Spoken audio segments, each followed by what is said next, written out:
My life has always been like a perfect mirror. At least, that's what I thought. From a young age, I learned to polish my image to show the world only the brightest reflections of myself. I was that person everyone admired, successful at work, dedicated to my family, always smiling in photos and seemingly immune to the storms of life. But behind this impeccable reflection, there were cracks that I insisted on ignoring. Cracks that, over the years, began to expand until they threatened to break the entire mirror. At 52, I was at the top of my career. She was the director of a renowned company responsible for leading teams and making decisions that impacted hundreds of people. My house was the perfect example of organization, impeccable furniture, a well-kept garden, planned meals. My children were already adults and I was proud to have raised them with solid values. My husband, Marcos, was my greatest companion, or at least that's how I like to think. However, something inside me was changing. Over the last few months, I had been feeling a strange feeling, as if I were living in a movie where I was the protagonist, but I couldn't understand the script. There were times when I would look in the mirror and barely recognize the woman staring back at me. Who was that person? Where was the girl full of dreams that I had once been? This feeling culminated in an event I never imagined would happen, a nervous breakdown. It was during an important office meeting. I was presenting a report to the board when suddenly my vision started to get blurry. My hands shook and my breathing quickened. I tried to keep talking, but my voice was hoarse and disjointed. Before I knew it, everything went black. When I woke up, I was lying on the office floor, surrounded by worried colleagues. Doctors said it was excessive stress. You need to rest, they repeated several times. But I knew it wasn't just stress. It was something deeper, something I didn't want to admit even to myself. For the next few days, I was on sick leave. Marcos suggested I take some time to relax, but I couldn't stop thinking about what had happened. Why had I, who had always been so strong, broken down like that? And why, when I looked in the mirror now, did I see someone who looked completely lost? I remember one particular afternoon, sitting on the living room couch, watching the trees move outside. The wind blew gently, making the leaves dance in a hypnotic rhythm.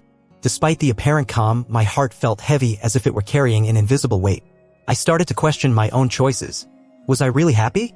Or had I spent my entire life chasing external expectations without ever stopping to ask what I really wanted? During the first week at home, I avoided the mirror. I couldn't bear the thought of facing that woman again. Instead, I spent my days wandering around the house, trying to find distractions that could silence the voices inside my head. But one morning, while brushing my teeth in the bathroom, my eyes met my reflection in the mirror. Against my will, I stopped for a moment and really looked at myself. That woman, her eyes were tired, her expression tense. She seemed to carry the weight of the world on her shoulders. Who are you? I asked aloud, surprising myself.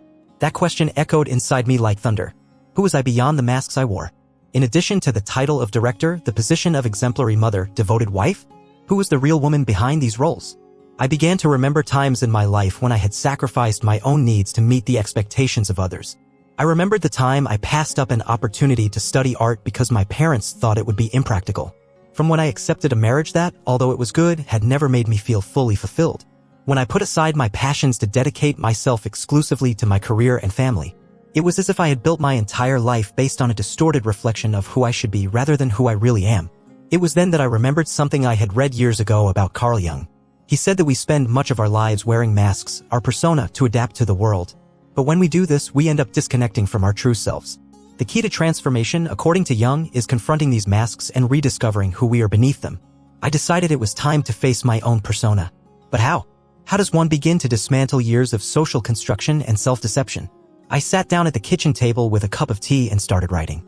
I took out an old notebook and wrote the title on the first page, Who Am I Really? At first, the words flowed slowly, hesitantly. But after a few minutes, I started to dive deeper. I talked about my frustrations, my abandoned dreams, my insecurities. I wrote about how I felt suffocated by other people's expectations and how I longed for freedom, a freedom I didn't yet know how to achieve. Writing was like opening a door to the unknown. For the first time in years, I was allowing my inner voice to emerge without judgment or blame. It was scary, but also freeing. Over the next few days, I began exploring ways to access my true self. One of the first things I did was take up an old hobby, painting. I always loved art when I was younger, but I had abandoned that passion due to lack of time and priorities. I bought some basic materials and set up a small space in the guest room. At first, I found it difficult. My hands were shaking and I couldn't translate my feelings into shapes and colors. But after a few failed attempts, something started to flow. Each brushstroke seemed to release pent-up emotion as if I was finally giving voice to the parts of myself that had been silenced. My first painting was an explosion of chaotic colors. Dark shades of blue and black dominated the center, while small dashes of red and gold appeared at the edges. When I finished it, I felt a mixture of relief and confusion. What did that mean? Why did my color choices feel so heavy, so emotionally charged? Over time, I began to notice patterns in my paintings. They often depicted labyrinths, mirrors, and fragmented human figures. It was as if I was materializing my own internal journey, a search for light in the midst of darkness. In addition to painting, I decided to try another Jungian technique, dream interpretation. For years, I had ignored my dreams, considering them irrelevant. Now, however, he realized that they could be portals to the unconscious. I started writing them down in a notebook every morning without immediately judging them or trying to understand them. One of the most vivid dreams occurred a few days after I began this process. In it, I was in a dark maze, desperately running in search of a way out. At first I felt fear and confusion, but as I progressed, I realized that the maze was not a prison, it was a path. In the center, I found a mirror. As I looked at him, I saw not only my reflection, but also a younger, more vibrant version of myself smiling and waving at me. When I woke up, I felt a mixture of relief and curiosity. That meant something, but I still didn't know what. I decided to consult a book on Jungian symbolism that I had recently purchased. I have found that labyrinths often represent internal journeys, while mirrors symbolize self-knowledge.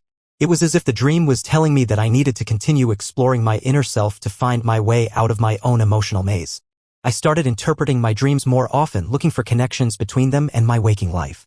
Each new dream seemed to reveal an additional layer of my psyche, as if I were unraveling a complex puzzle. As I continued to explore my emotions through painting and dreams, something began to emerge, my shadow. It showed up in subtle but persistent ways. Sometimes it was a surge of inexplicable anger that emerged in the middle of a small conversation. Other times, it was a feeling of emptiness that consumed me during activities that previously gave me pleasure. I decided to confront my shadow head-on. I wrote her a letter as I had read in an article about Jungian techniques. I took a notebook and wrote, "Dear Shadow, I know you're there. For years, I have tried to ignore you, stifling your voices and hiding your impulses. But now I realize that it's no use anymore. You're getting stronger and stronger, and I can't run away anymore. I want to understand you. I want to know why you make me feel so angry, so empty, so frustrated." Writing those words was like opening a locked door. For the first time, I was admitting that there were parts of myself that I didn't understand, parts that I needed to explore if I wanted to reconnect with who I really am. Over the next few days, I started to notice small changes in my outlook. The anger that once dominated me began to subside, replaced by a sense of understanding. Those empty moments no longer seemed scary, instead, they felt like invitations to delve deeper into my own soul. One night, while reading more about the concept of the shadow, I came across a quote from Jung that impacted me deeply. "Until you make the unconscious conscious, it will direct your life and you will call it destiny." That resonated within me as an undeniable truth. My shadow was not my enemy, she was a part of me that needed to be heard, understood, and integrated. I began practicing guided visualization exercises, imagining my shadow as a physical figure next to me. I talked to her mentally, asking her what she needed from me. Surprisingly, the more I accepted her, the more I felt at peace with myself. Over time, I began to integrate my shadow into my everyday life. I stopped seeing my imperfections as flaws and started seeing them as valuable parts of who I am. I learned to accept my vulnerability, my anger, my sadness, they all contained important messages I needed to hear. My relationship with Marcos also changed. I started sharing my emotions with him more, instead of hiding them behind a forced smile. He listened to me with patience and understanding, and little by little our connection became deeper and more authentic. One night, during a heartfelt conversation, he said to me, "You seem lighter now. More present." Those words touched me deeply. It was as if he was confirming something I already felt, but hadn't yet verbalized. At work, I decided to reduce my workload and look for new ways to contribute that were aligned with my personal values.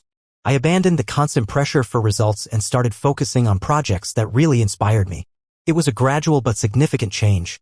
My colleagues noticed the difference and began to respect me even more for my authenticity. And, perhaps most importantly, I rediscovered my passion for art. My paintings began to come to life, reflecting not only my pain, but also my hope and resilience. Exhibiting my work at a small local gallery, I realized that my journey of self-discovery had touched others too. Many visitors commented that my works helped them reflect on their own lives and emotions. Today, when I look in the mirror, I no longer see just a tired and lost woman. I see someone who faced their shadows, integrated their parts, and found their true essence. I know there is still a lot to learn and many journeys to go through, but I am at peace with the process. After all, as Jung said, individuation is not a final destination, but an ongoing journey. If there's one thing I want to share with you, it's this: don't be afraid to face your reflection. Behind every mask, there's a soul that wants to be seen, heard, and loved. And by embracing all parts of ourselves, we become more whole, more authentic, and more alive. Remember, the mirror doesn't lie. It just reflects who we are. And when we accept our reflection, lights, shadows, and everything in between, we discover that we are much more than we ever imagined. And so, my journey continues. Subscribe to the channel to follow more stories like this, full of emotion, wisdom, and insights that can transform your life. Leave your like so that more people can find you and be inspired too. Comment below which part of the story resonated with you the most. I'd love to know your opinion. Share this video with someone who needs to hear this message today. Perhaps you are helping this person take the first step on their own journey of self-discovery. And remember, each of us carries light and shadow within us. By embracing all parts of ourselves, we become more whole, stronger, and more authentic. Join me on this journey of transformation. See you in the next video.